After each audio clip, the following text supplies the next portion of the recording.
உன் பார்வையில் பைத்தியமானேன், உன் வார்த்தையில் வாக்கியமானேன், உன் வெட்கத்தை வேடிக்கை பார்த்தேன் மயங்கினேன்.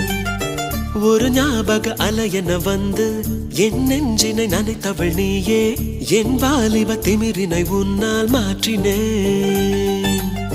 பெண்ணாக இருந்தவள் உன்னை நான் இன்று காதலி செய்தேன். உன்னோட அறிமுகத்தாலே நான் உன்னில்